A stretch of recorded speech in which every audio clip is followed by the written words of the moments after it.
En fait, ces personnalités, elles ont un énorme avantage, c'est qu'elles nous permettent de nous connaître, de connaître les autres, mais il y a quand même un problème.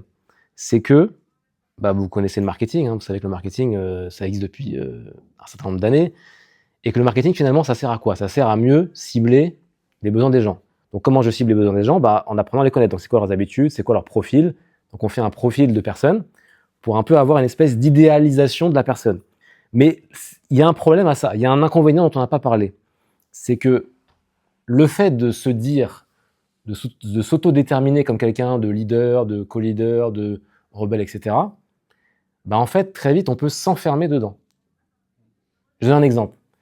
Si, par exemple, j'ai un tempérament assez introverti, assez observateur, assez rêveur, je vais avoir tendance à me dire quoi quand je prépare un oral? Je vais avoir tendance à me dire, moi, de toute façon, vu que je suis discret, machin, j'ai rien à dire, de toute façon, je suis pas intéressant. Donc, moi, il faut que je prépare à mort ce que je vais dire. Il faut que je bosse 5 jours avant l'examen, avant l'oral. Inversement, celui qui est plutôt leader, promoteur, il va se dire, moi, de toute façon, je me connais, j'ai besoin de pression, j'y vais en freestyle et je prépare tout 15 minutes avant, même pas, j'y vais comme ça. Les deux vont se planter. C'est ça le problème. Les deux, aussi bien celui qui est timide, qui est introverti, que celui qui est extraverti. Il y en a un qui va être en excès de confiance, l'autre, il va être en sous-confiance. Et le problème de ça, c'est que notre personnalité, on a tendance à croire qu'elle nous détermine notre personne. Et du coup, notre manière de nous exprimer, et que du coup, on se crée une espèce de préjugés positifs ou négatifs, mais qui va nous enfermer dedans et qui va trahir finalement notre travail devant quelqu'un, notre prise de parole. Du coup, ça ne marchera pas. Donc, le travail à faire, c'est de se dire, ok, si je sais que j'ai une personnalité un peu comme ça, du style un peu, par exemple, je prends des risques, j'ai besoin d'y aller un peu en urgence. Ok, très bien, je sais que je fonctionne comme ça, mais il faut que je sache aussi les limites de ça. Parce que si j'y vais sans aucune préparation, je vais me planter quoi qu'il arrive. Donc, il y a un truc à trouver pour se dire, quand je prends la parole, je vais m'autoriser des moments d'improvisation, des moments un peu de danger, mais il faut quand même que je prépare un minimum le cadre, parce que sinon, je vais me retrouver en excès de confiance. Parce que je ne suis pas que leader dans ma vie, je ne suis pas que promoteur, etc.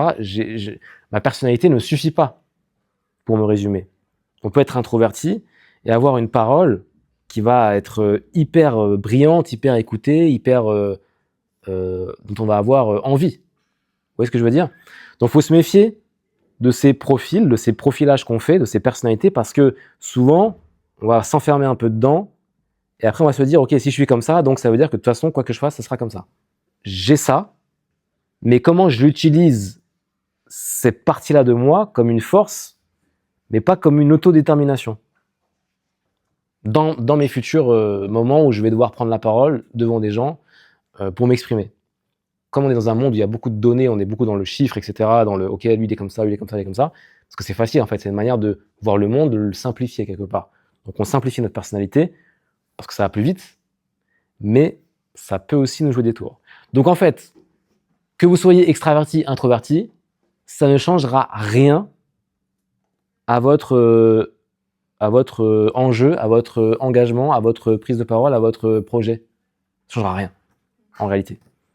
Et vous avez vu le réflexe qu'on a quand on dit « Ah mais lui c'est facile, il a la tchatch. Ah mais lui de toute façon c'est facile, il est déjà représentant commercial, donc lui c'est facile pour lui. » Mais non, c'est là où on se trompe.